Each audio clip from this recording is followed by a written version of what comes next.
For the last 15 years, the New Orleans Saints were able to enjoy the thing that eludes most NFL franchises, stability. But time catches up with everybody, and the Saints are no different. New Orleans will have to prove it can win without future Hall of Fame quarterback Drew Brees, who announced his retirement in March after wrapping up his 20th NFL season, the final 15 which was spent with the Saints. New Orleans went 12-4 last season. They were 6-2 at home and on the road.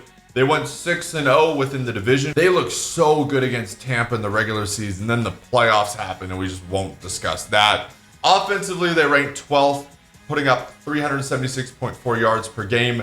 And defensively, they were 4th, giving up just 310.9 yards. Now, head coach Sean Payton confirmed to reporters Tuesday that the New Orleans Saints will be away from New Orleans through most, if not all, of the month of September. Hurricane Ida has hit New Orleans hard, and the city is left without power, and it's likely unsafe for the team and the community to return to New Orleans in the immediate future.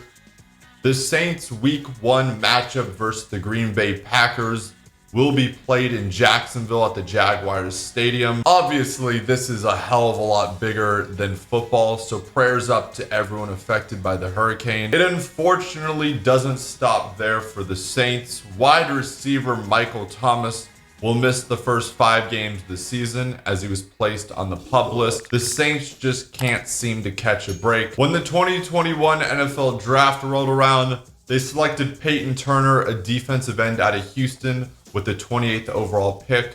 In the second round, they drafted Pete Werner, a linebacker out of Ohio State. In round 3, they took a Stanford corner named Paulson Adebo. And in round 4, they drafted Notre Dame quarterback Ian Book. Obviously, the main loss of the offseason was Brees retiring. The cap hell that New Orleans was in strapped them as far as what moves they could make and who they had to let walk. Trey Hendrickson tied Aaron Donald for the NFC lead in sacks with 13.5, and then got his payday with the Cincinnati Bengals. Veteran wide receiver Emmanuel Sanders is now in Buffalo. Starting cornerback Janoris Jenkins will be playing for the Titans.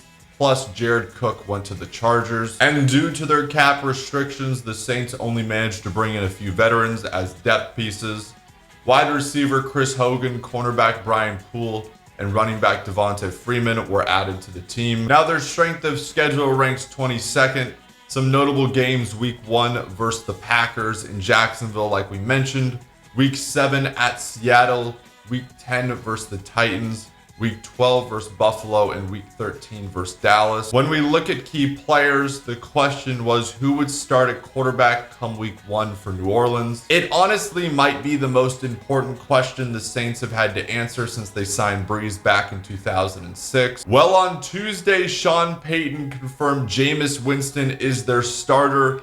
And let me tell you, Winston was absolutely the right choice over Taysom Hill. I'll go as far as saying I'm kind of high on Winston. I think he'll have success in New Orleans. I know his time in Tampa didn't work out, but there is a reason to believe that Payton can get more out of Winston, especially with that LASIK eye surgery, and New Orleans has one of the best offensive lines in football. Alvin Kamara is coming off the best year of what has been a marvelous career to this point.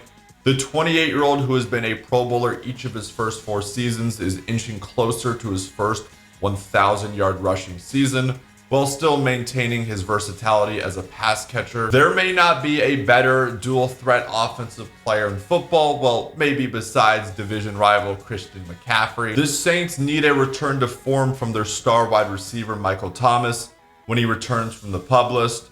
The hope is that Thomas will look a lot more like he did in his first 4 seasons when he averaged 118 catches and 1,378 yards and 8 TDs than he did in the 7 largely ineffective games last season. And even in a down year, defensive end Cameron Jordan recorded 7.5 sacks, snapping a streak of 3 straight years with 12 or more. Veteran Demario Davis put up his 4th consecutive 100-plus tackle season, continuing to demonstrate that he's one of the NFL's best premier off-ball linebackers. As we look at the secondary, 2017 Marshawn Lattimore was a nightmare to throw against.